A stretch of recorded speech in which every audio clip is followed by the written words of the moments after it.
Welcome to Signs of the Times. I'm Dr. Willard Register, and today we're fortunate and very happy. I'm very happy to have you here with us, Stephen. Well, I'm happy to be here too. Stephen, Dickie, I came by him in a rather roundabout way, but I've been intrigued by a book that he wrote. It says, here's the book, and we will tell you during this program, and Stephen has agreed to stay by, and we can do several programs. So the name of it is Islam, God's Forgotten Blessing. It's a book that you can read through in a rather short order. I mean, it has about 140 pages. And Stephen, Islam, God's Forgotten Blessing. I'll have to admit that when I got that book, thanks to you, you sent it to me, I thought that's an interesting title.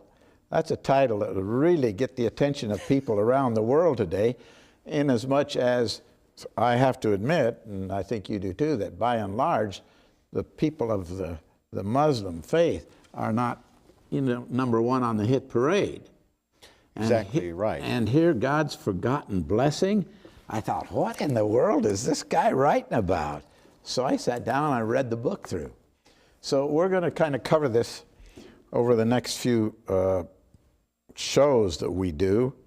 But let me ask you, give me a 5-minute bio. Tell our audience who you are, where you come from, and then I will have other questions to ask you. Well, first off, I want to thank you for asking me here to share what the Lord's done for us in our ministry. I was primarily in the steel business for a number of years. I sold my business in 1993.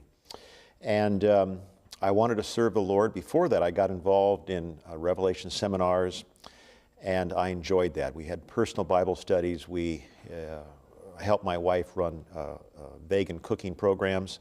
We started from scratch in our little community, and we put ads in the paper.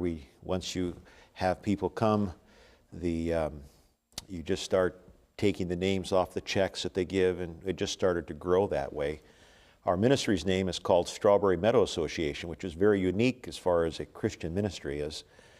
We came to understand Christian education probably back in the early 80s.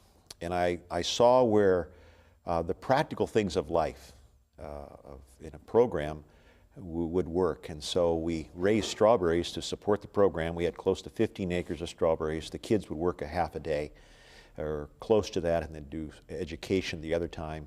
And during the summertime when school was out, I'd grab my hoe after work and I would do the hoeing, plus we had some other kids that volunteered.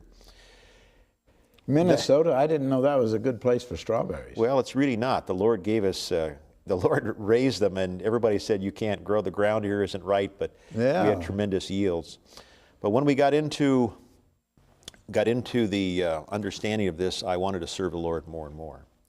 And I would basically consider myself probably as a lost soul, thinking I was saved all along. And I realized that my wife and I were in the same situation, and we started to read and study God's Word. We came under conviction. So that's how all this started. In '93, we wanted to get out of our business. Steel work is very hard, and we had a buyer. We had a check in our hand in 30 days. And so we went into primarily establishing printing press projects and so forth around the world. That's what we primarily did. We put in turnkey operations from all the way from the computers to the folding machines, the printing machines, and giving them the business expertise of how to market Christian literature so it wouldn't have to be a continual drain on donors' pockets, that they could turn a profit doing that. So that's how I got into this work for the Lord. Okay, now that's interesting, but how did you get interested in Islam? Well, that's a good question. Being a former Marine, when the first Gulf War, I struggled because those Marine units making a dash there through Kuwait were units that I served with. And then when the second Gulf War came, when the 1st, 5th, and 7th Marines were making the dash for Baghdad, it was a struggle for me not to be emotionally involved. I mean, I knew where those things led, I knew what went on, and I knew the absolute horror of war from being in Vietnam with one tour and two extensions, going through a Tet offensive. It was a pull at my heart because I wanted to win.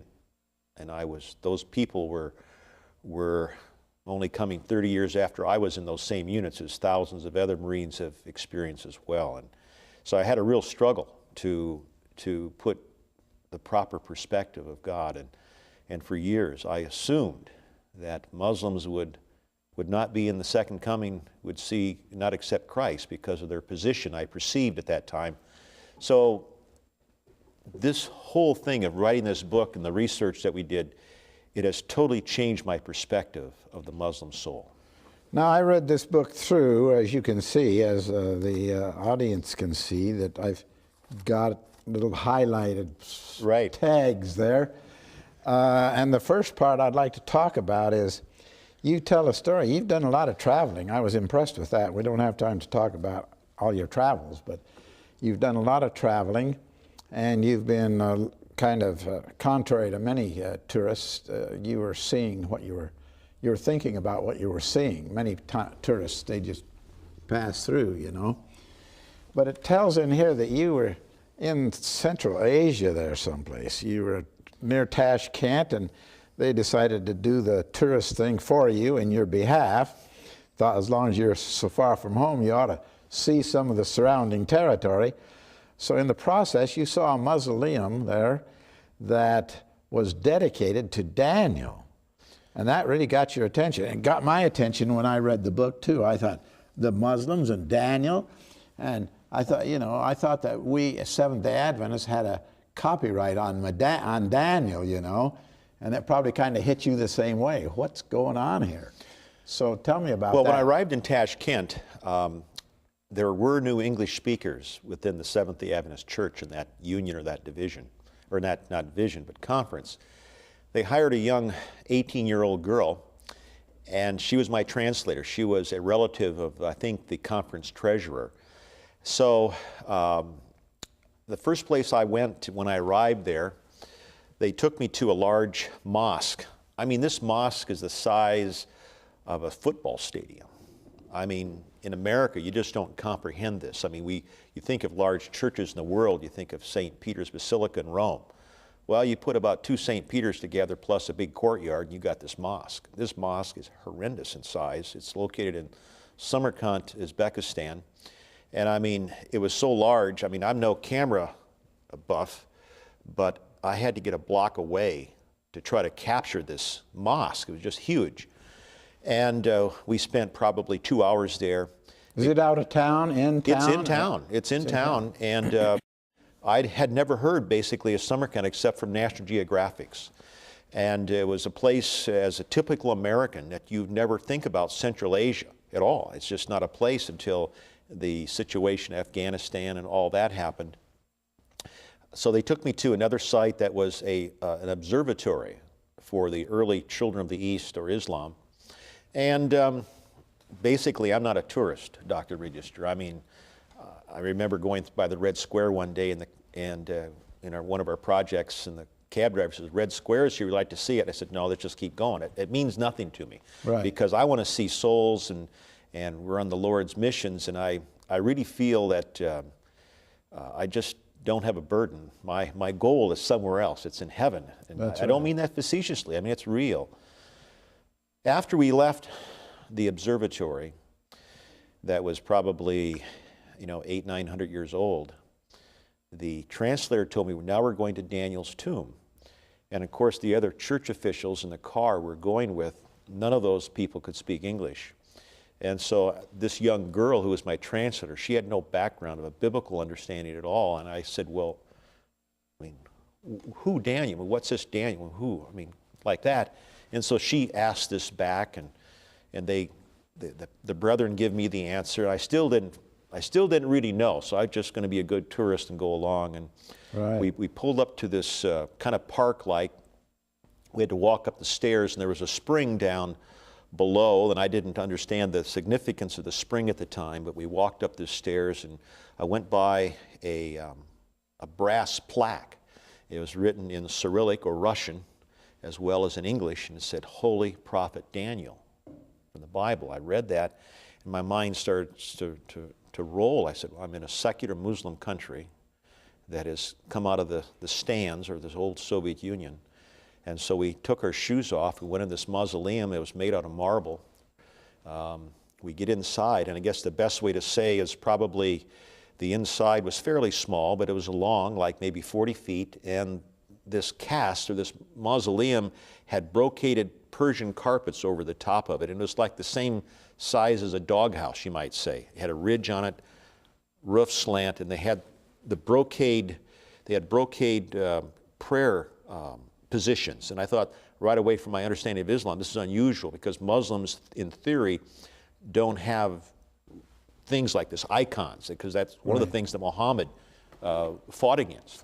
But the traditionalist situation in Islam, they have also changed and moved into this replicas and icons and trinkets. Of course, the Russian influence and the Orthodox influence, probably. Oh yes, that's very true. And you go into a Russian Orthodox church, there's no place to sit down. So you got to keep moving. So I listened, and the translator gave me what was going on when the Muslim curator was talking about this. And I was, the question I had to ask, how did Daniel get here? And when we got outside, and as I listened to the story, in theory, this is tradition now. We're talking a tradition. Whether Daniel's body or bones in that has no relevance, really. Right. So I asked the obvious question, how did Daniel get here when he was in Persia? Well, then they told me a story about a conquering king, Timur, who was attacking the Persian nation, what we refer to as Iran today. And he couldn't take this city. And he asked his generals, why? Why aren't we making headway here? And they told him, they said, well, this is the city of Daniel the prophet. And wherever Daniel the prophet was, he had the blessings of God. And so he had to apparently increase his attack, and eventually he took the city. And he said, I want the same protection back at my city. So supposedly, tradition says they took a portion of Daniel's body, which was a leg bone, back to his nation. They built this mausoleum. So that's how Daniel arrived in Central Asia. Now, when you were having this conversation, did the translator and or those people that she was referring to get the answers, did they know anything about the Daniel that you know? Yes, they knew. The translator didn't, but I was with the Seventh-day Adventist church officials, and they were aware of, obviously, who Daniel is. Sure. And, but after that, Dr. Regis, we left the mausoleum, and we were driving back, because at that time I was doing B-roll for a production video we were doing for some background I needed. I said I wanted to go to the Muslim market, so I want to just get a picture of Muslims. And this, at the same time, was the very same time that we were attacking Afghanistan as a country. So there was a lot of unrest, to say the least. Sure. And I remember getting the visa. I was in Ukraine, Kyiv, Ukraine. I went to see if I could get a visa to go to Uzbekistan. I just wanted one trip down there, and the visa came back for 4 years. I said, Lord, what have you got planned for me now? So here I had a visa for 4 years. 4 years. And I knew I was in trouble. So anyway, as we were driving to the market, I went by a roundabout, which you and I know, they're clover leaves here in America. Yeah, right. So I went around this roundabout. Out of the corner of my eye, the statue inside was a lion with wings. We just were leaving Daniel's tomb, supposedly, and here's a representation of Babylon. Yeah. And I was just, I'm looking, and I said, I started to holler, stop, stop. And of course, I'm saying it in English, having my voice, because I didn't want to go by. And my translator, she was taught to listen in the proper tone, and so she didn't get what I was saying. So then I had to slow down and says, I'd like to stop the car. I got to take a picture. And so about 2-3 blocks down, I walked back and took pictures of this lion with wings. We went on to the market. We got to the market, and I asked the conference treasurer, I said, I'd like to have some water, if you could get me some water. So they bought some water for me. And that night where I was staying, I started to read the label. And as I read the label, it's called Magic Water from the Prophet Daniel's Spring. And as I read that label, I said, here I am on a Friday night. The Sabbath is here. I could speak to no one in English except the young girl translator, and at this point in time, she's gone.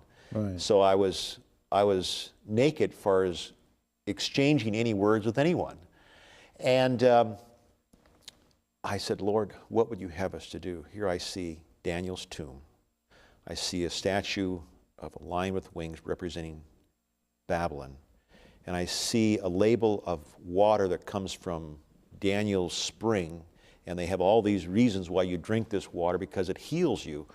And I said, Father, I said, it seems to me we could do an evangelistic program using the book of Daniel.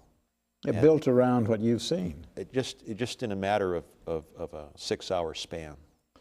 Now, it's you say you were traveling with some of the Seventh-day Adventist people. Yes. And hadn't they conceived of what was going on in your head? I mean, hadn't they thought about, hey, you know, we ought to use this to our advantage? Well, you had know, that not dawned on them? I don't know if it had or not. I spoke to them a little bit, but within the situation, I realized I need to talk to the union president. And 5 or 6 days later, I made it back to where the union office was, and we were talking because I was there to see how we could put a printing operation there to print Sabbath School quarterlies and so forth. And as I listened to their situation, he happened to ask me a question. He says, what do you think of our union? And then I explained all this, what I had seen, and I asked him the question. I said, have you folks ever thought of just doing a specific program, an evangelistic program for Islam, using the book of Daniel and playing off what you have in Samarkand, Uzbekistan? He said, well, exactly like that. He said, no, I never had. And I said, would you give us the opportunity? He said, we invite you to come back and do that. We're going to talk about that later, aren't we? We are. So then at that point in time, you had not started to write this book, right? I hadn't started to write the book, obviously, at all, because my mind was still basically disengaged. In 9/11, after when 9/11 happened, I was in northern South Vietnam, right on the Dong Ha area of Vietnam. And we were, because we do work in that country, and I was doing a documentation video. I had my video of people there, and had my translator, had the driver, and we're sitting eating breakfast, and there was a whole tour bus from France or someplace, and they were in the next table to us, and we had a TV on, and we were just eating breakfast in the morning because I wanted to go over on Route 9. Those folks who are in Vietnam, Route 9 has totally changed. It's all tar road, no gravel anymore. And I was going up to Quai Son and up to the hills by Camp Carroll, all the rock pile. I wanted to get video of that to show how Vietnam was today and how the gospel was going forward there. We saw 9/11. We saw the planes hit the World Trade Center. And of course, everybody knows in your life where you were when you heard this. At that moment. I remember when I heard John Kennedy was assassinated. So do I. We remember things like that. That's right. And so we were all going on the same bus together, even though we had our own car there. As we were waiting to load the bus, there was 2 Israeli servicemen on leave. And one of the Israeli servicemen came over to me, and he said, there's only one way to solve the problem in this world with Muslims. He said, that's to kill every single one of them.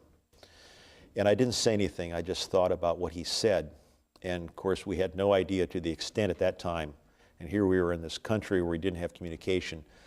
And so that had where I was when 9/11 happened. So my mind was thinking all this time about Islam, processing, because by this time we'd already participated and led out in evangelistic programs in the Philippines, my wife and I. And so we were used to the concepts of evangelism and making it relevant to the people you're with. Exactly. So that was the challenge in my mind. As far as the book, that never hit me until about 3 years later. I see. So during that time, you had time to gather more information and to get more insight into what I think you're going to work up to tell us that maybe Islam has, maybe the Muslims have been used by God? Well, that was something... Is that a fair statement? That's a fair statement. That's an honest statement.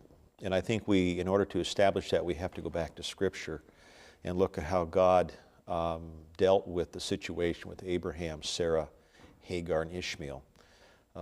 When I returned from Central Asia, I was just elated what I had seen.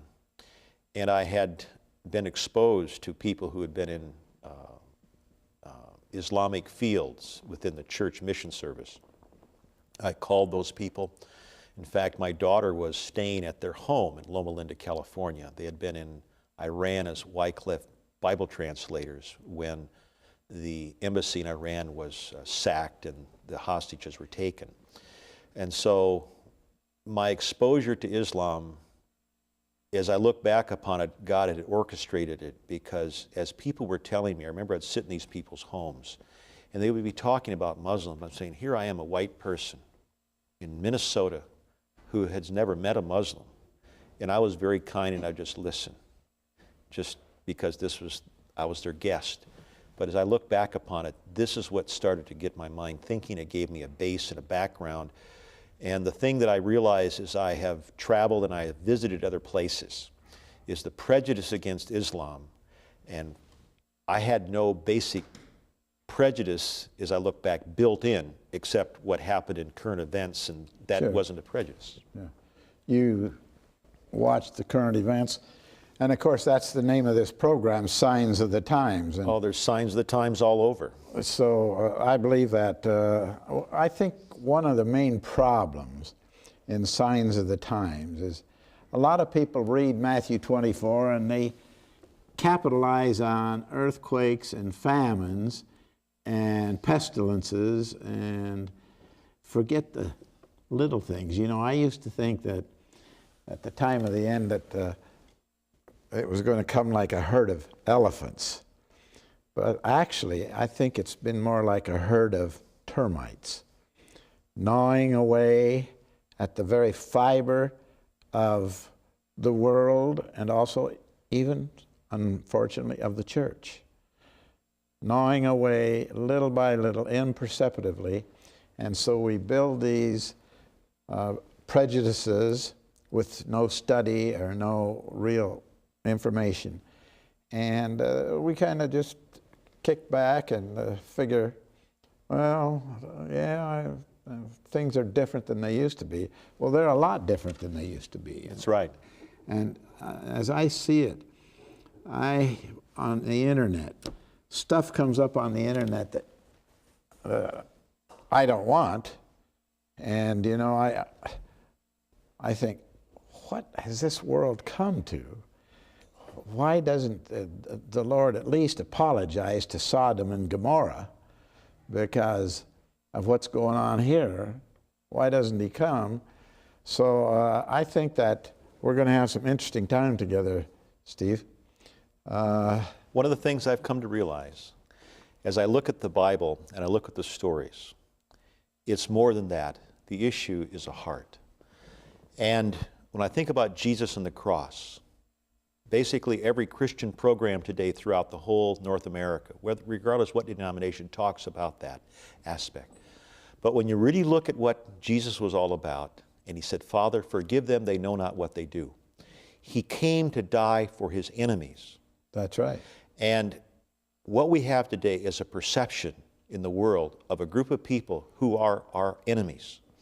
And I came to realize that all the things that I talk about in the book, all the things that are in historical records, mean absolutely nothing. It's the heart of the individual. And it isn't just telling a person, well, you have to get right with the Lord. You have to accept him. You have to. That isn't the issue. It's, are we who claim to know this information from the Scriptures, who claim to be Christians, who claim to be Seventh-day Adventists, are we just saying it or are we living it? And do the people we visit with, do they believe it? Right. Do they see it in us? That's true.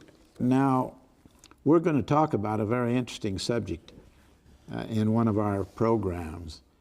because you have stirred up in me, who is also interested in evangelism, the desire. My desire is to win souls for the Lord. Amen. And otherwise I certainly wouldn't be spending my time here, and neither would you. You had to come farther than I did. We had to come further, yes. So it was not as handy for you. But we're going to concentrate on, I just want our audience to be sure and tune in the subsequent programs.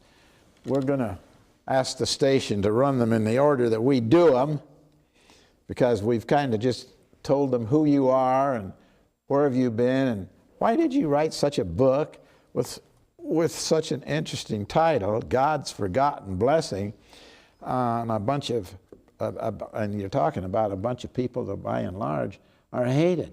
That's right. You know, that are hated. The title didn't come to me early on. No. It only came after my research, and I sat back and I said, the evidence is there. Yeah.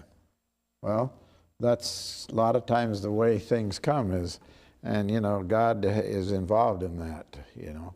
Sometimes we think, well, that's a great title, but come to think of it, it didn't come from me.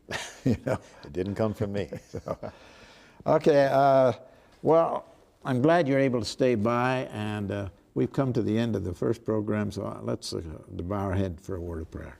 Our dear Father in heaven, we thank you for the blessings and the fact that you brought Stephen here safely, and as we study his travels, that you've seen him around the world safely too, and given him the ability to make the message available to other people. Now we ask that you'll be with our viewers, that as we present, and as Stephen presents, maybe a little different thought process regarding some people that we will be talking about. Bless the viewers, we pray. Guide our thoughts, we ask, in Jesus' name. Amen.